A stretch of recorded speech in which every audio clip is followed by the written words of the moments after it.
Bismillahirrahmanirrahim. Assalamualaikum warahmatullahi wabarakatuh. Perkenalkan, saya Muhammad Jamaluddin, salah satu dosen dari Universitas Karyosada Semarang, Fakultas Ilmu Keperawatan dan Kesehatan, Program Studi Pendidikan Sarjana Keperawatan. Pada kesempatan kali ini, saya akan menyampaikan pernyataan diri dosen sebagai bentuk unjuk kerja Tridharma Perguruan Tinggi sebagai salah satu syarat dalam proses sertifikasi dosen.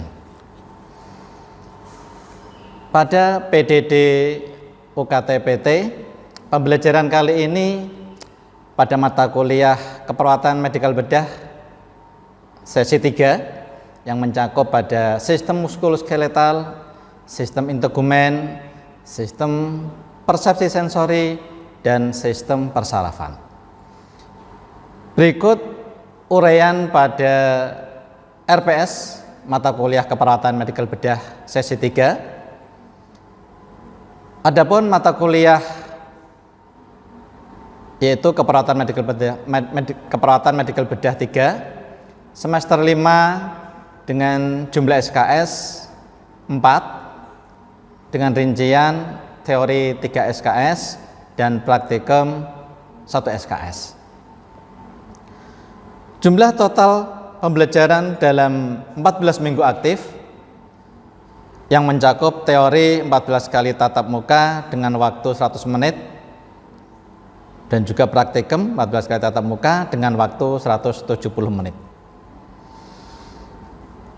Adapun deskripsi secara singkat pada mata kuliah Keperawatan Medikal Bedah sesi 3, yaitu fokus mata kuliah ini adalah pada pemenuhan kebutuhan klien terutama dewasa dengan gangguan sistem muskuloskeletal, sistem integumen, persepsi sensori, dan juga sistem persarafan, di mana pemberian asuhan keperawatan pada kasus tersebut itu berdasarkan pada proses keperawatan dengan mengaplikasikan ilmu-ilmu mencakup ilmu biologis, histologi, biokimia, anatomi, fisiologi, patofisiologi, ilmu keperawatan medikal bedah, ilmu penyakit dalam, dan juga farmakologi dan sebagainya. Gangguan dari sistem-sistem tersebut bisa meliputi pada gangguan-gangguan peradangan, kelainan degeneratif, trauma, yang termasuk dalam 10 kasus besar baik lokal, regional maupun internasional. Lingkup bahasan mulai dari pengkajian sampai dengan evaluasi asuhan keperawatan. Intervensi keperawatan meliputi terapi modalitas keperawatan pada berbagai kondisi termasuk terapi komplementer. Adapun capaian pembelajaran mata kuliah Keperawatan Medikal Bedah sesi 3 ada 5 item.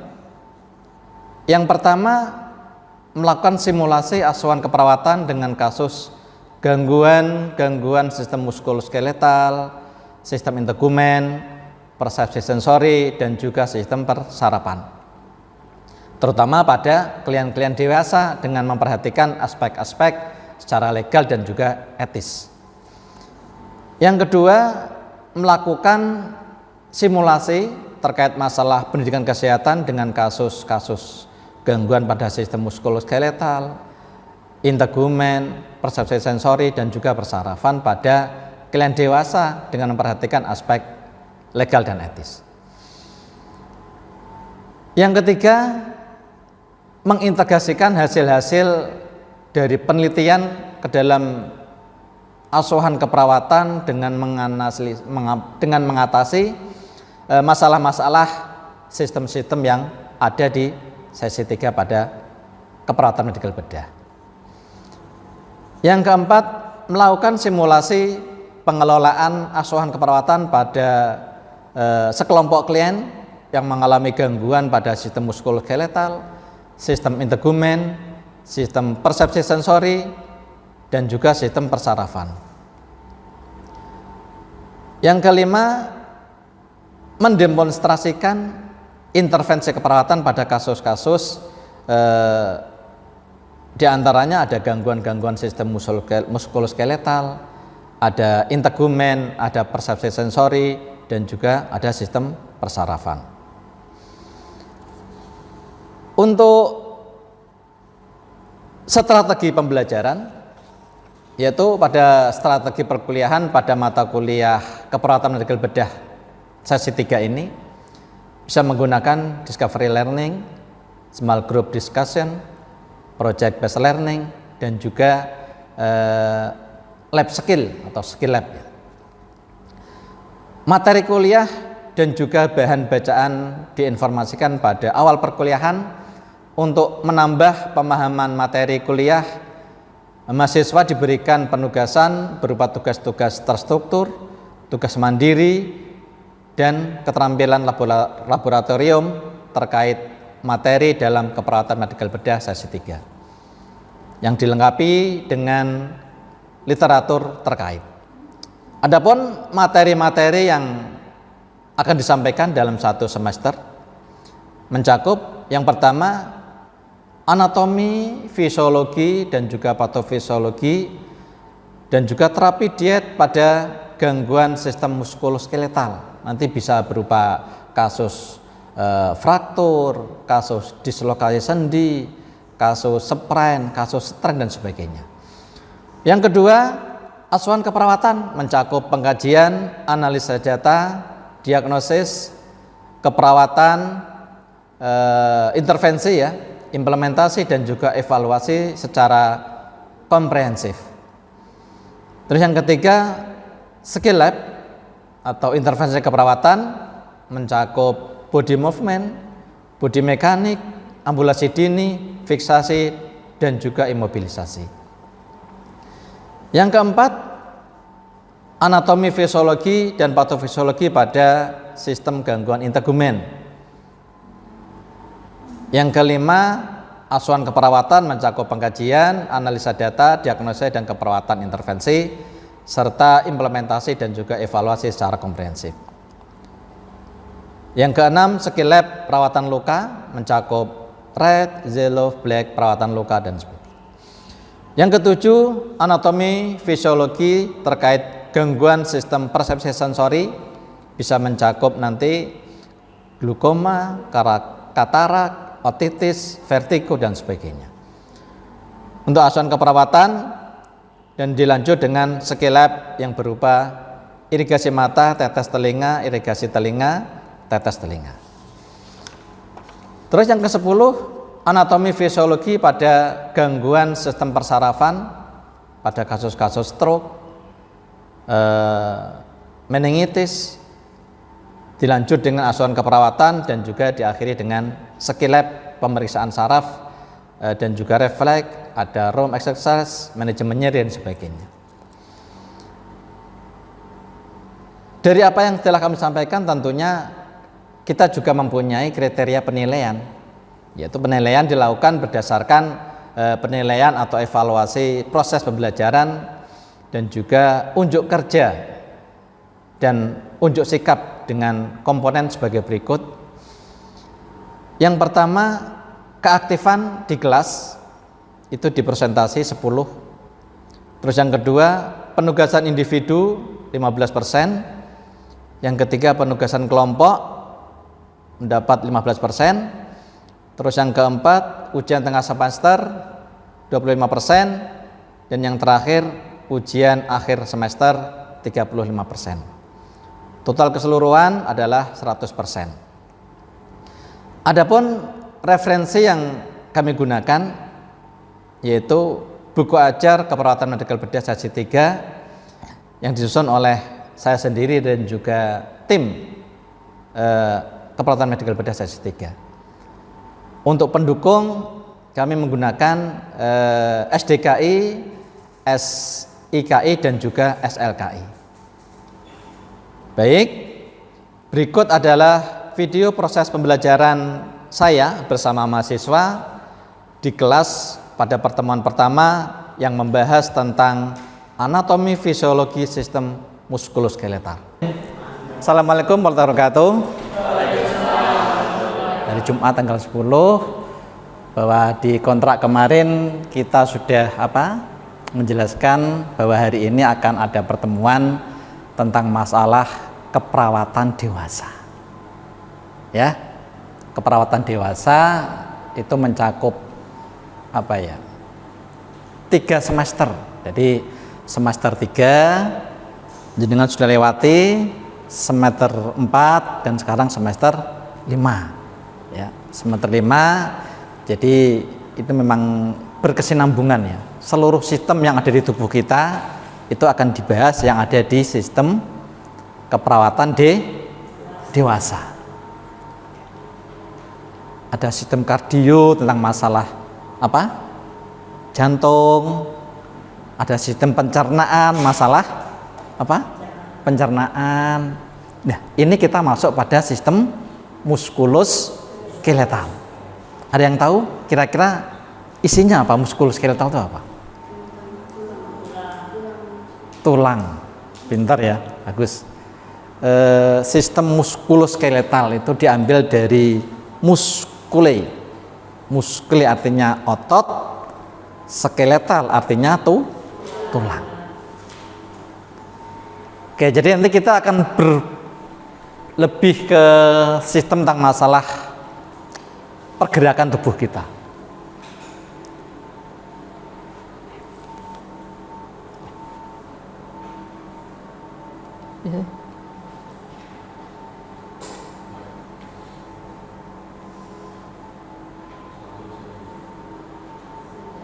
Gimana ini? Gimana? Oke. Ya, kita bicara masalah sedikit ya. Belajar kenapa sih kita butuh belajar tentang masalah sistem muskulo? Ya harapannya mahasiswa itu dapat menjelaskan ya. Tahu menjelaskan tentang masalah apa sih anatomi, fisiologi tentang masalah sistem muskulo. Masih ingat anatomi itu apa? Ana itu apa? Ana kalau bahasa Arab apa namanya? Artinya apa? Saya. Kalau bahasa Yunani? Memotong. Anatomi berarti membagi. Jadi kalau bicara masalah sistem kardiovaskuler, jadi nanti jantung itu akan dibagi menjadi 4. Itu anatominya. Ada bagian jantung sebelah kanan, jantung sebelah kiri, jantung kanan bawah, kanan atas. Itu namanya anatomi.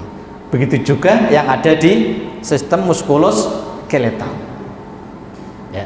Jadi muskuloskeletal itu terdiri dari muskul artinya otot. Tahu otot? Apa itu otot?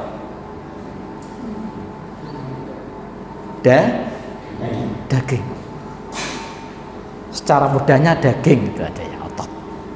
Nah, otot di sini di sistem muskuloskeletal sebagai otot penggerak aktif.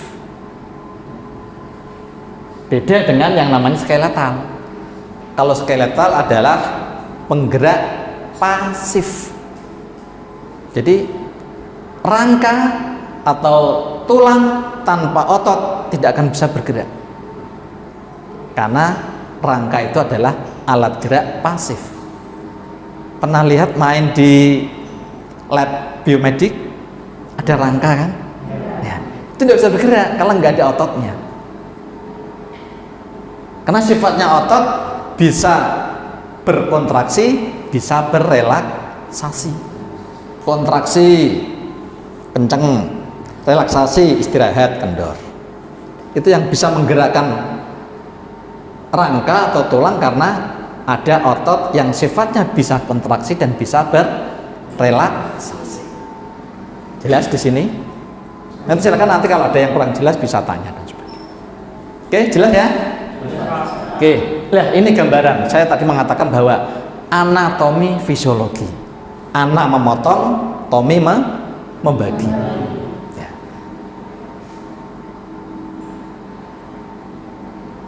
Ya, ini ya, memotong.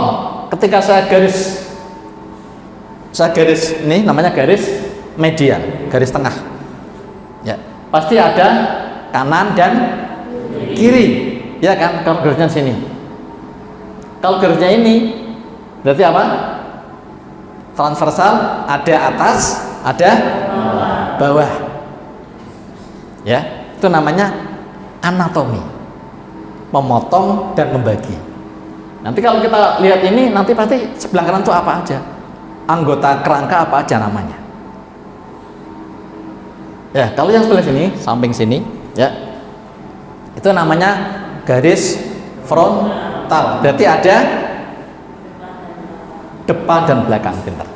Ya, gitu ya. Jadi kalau bahasa apa medis itu, kalau kanan namanya dextra, kalau kiri yang namanya sinistra. Ya, dextra, sinistra. Jadi nanti biasanya kalau ada kasus-kasus tentang masalah muskulo itu fraktur femur dextra, berarti kaki paha yang kanan, gitu ya. Itu sedikit kita masalah bahasa-bahasa yang ada di sistem muskuloskeletal. Kalau yang garis inferior berarti ada inferior dan ada superior, transversal, garis transversal. Ya. Oke, kalau yang frontal berarti ada anterior dan posterior, depan belakang. Ya, oke. Ini mungkin yang ada di sistem muskuloskeletal yang akan kita bahas. Dari mulai fungsi, organ, otot rangka, tulang, sendi, jaringan ikat, patologi. Fungsinya tadi sudah saya sampaikan. Ya. Sistem muskulo, berarti nanti kita akan bahas apa? Kira-kira mau bahas apa? Apa dulu kira-kira? Otot. Kenapa otot dulu? Karena apa? Tidak apa-apa. Terus takut salah, kita belajar. Tidak ada istilah salah dalam belajar, itu tidak ada. Kenapa? Otot dulu? Sebagai penggerak tubuh. Oke, bagus. Ada yang lain? Nggak mau yang lain? Apa dulu? Atau sendi dulu? Atau rangka dulu? Atau tulang dulu? Atau gimana? Bagian keempat. Oke. Pernah lihat bangun rumah yang tingkat, yang dibuat apanya dulu? Pondasi dan cagak-cagaknya dulu. Baru bata atau pakai herbal dan sebagainya. Pernah buat layang-layang? Yang dibuat kertasnya dulu atau rangkanya dulu? Rangkanya dulu. Kita lebih enak karena otot itu melekat. Sifatnya melekat. Kita bahas rangka dulu aja ya. Setuju nggak? Oke. Kita bahas rangka. Ya, rangka ataupun tulang. Ya, karena nanti otot itu melekatnya pada rangka tulang. Fungsinya apa? Fungsinya yang pertama membentuk rupa dan ketegapan. Tegap gitu ya. Meskipun nanti ada orang yang bungkuk kan nggak tegap, itu karena ada gangguan, ada masalah. Yang kedua, melindungi organ-organ vital kita. Contohnya apa? Jantung dilindungi ini kan, tulang semua kan. Kalau nggak ada tulang, mudah rusak, kena jotosti, rusak. Apalagi selain jantung, otak, tengkorak ini kan, ya kan. Meskipun di tengkorak ini ada sendi juga ya, tapi tergolong sendi yang tidak bisa bergerak. Sendi namanya sendi sinartrosis. Salah satu sendi yang tidak bisa bergerak. Itu sendi yang ada di kepala. Pernah lihat anak bayi? Sini lubang enggak? Lubang kan? Jenengan lupa enggak sekarang? Enggak. Itu bukti kalau tulang kepala kita ada sendinya, cuman sendinya tidak bisa bergerak. Itu ya.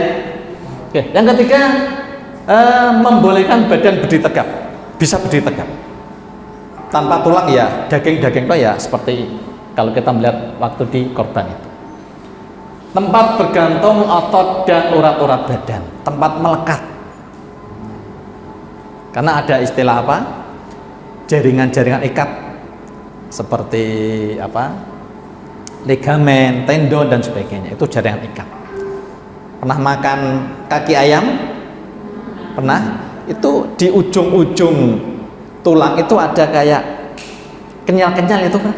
Ya, itu namanya ligamen atau tendon, itu masuk pada jaringan ikat yang menghubungkan antar tulang satu dan tulang lain. Menghasilkan sel-sel darah, tempat pusat memproduksi darah ya ada di tulang. Terus membantu pergerakan, bisa berjalan gini kan ada tulang. Ya. Ya, ini 3 komponen pembentuk tulang. Ini sangat penting. Pernah lihat orang fraktur? Patah tulang? Pernah. Kenapa tulang yang patah bisa kembali lagi? Bisa nyambung lagi. Kenapa? Karena ada 3 komponen ini. Ya.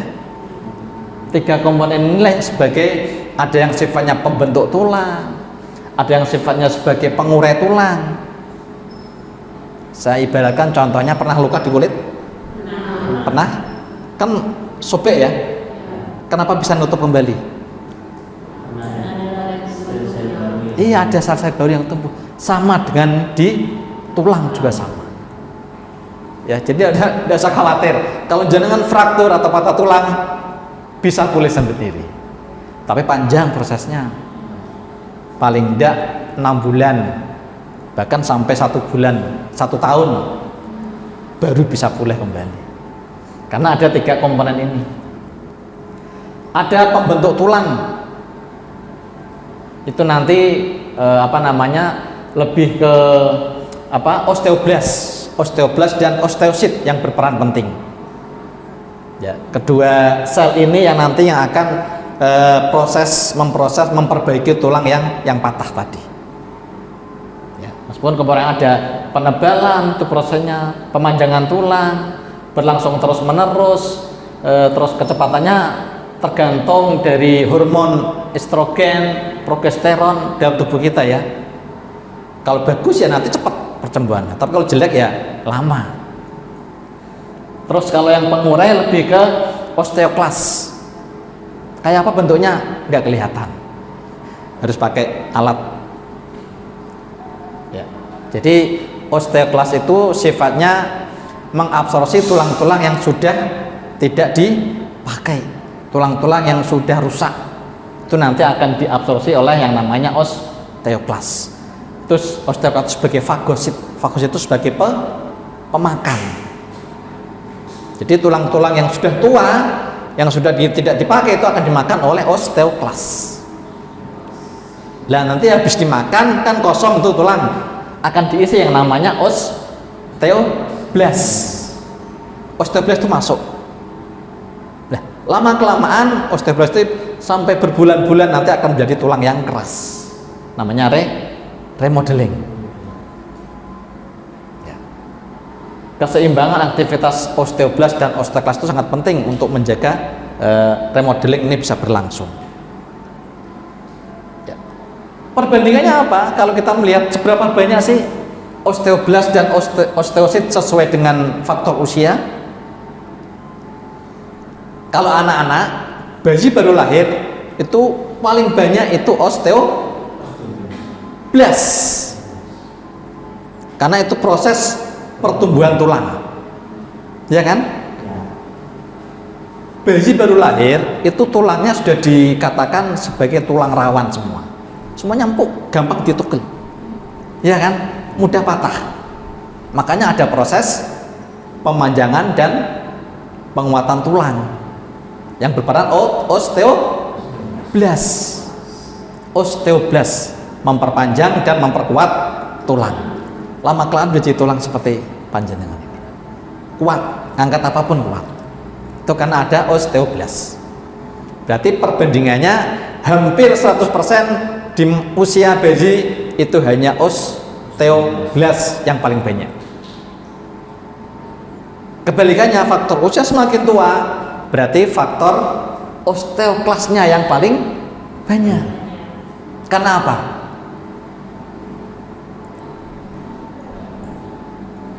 Ada kasus osteoporosis. Ya, osteoporosis yang tulangnya keropos itu loh. Masanya sudah keropos. Itu karena sudah banyak tulang yang sudah rusak. Sehingga yang muncul paling banyak adalah osteoklas. Dia akan fagosit, memakan yang tidak dipakai. Ya, gitu ya. Itu perbandingannya.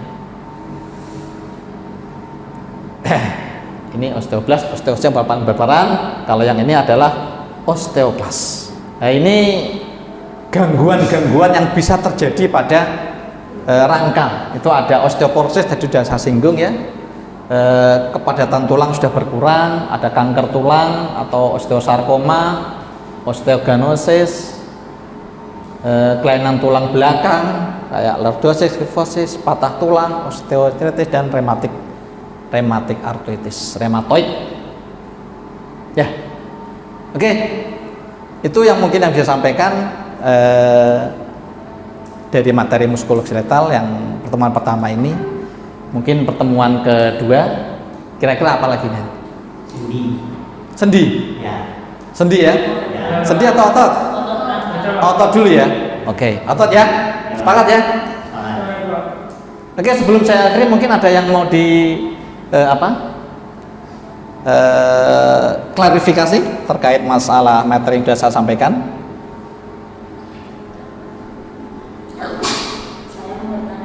Siapa namanya? Siapa? Olivia, Pak. Oh iya, Olivia.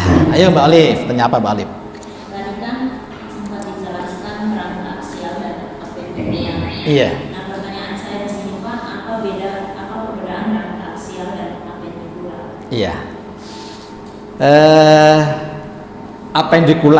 Apendikular dan aksila.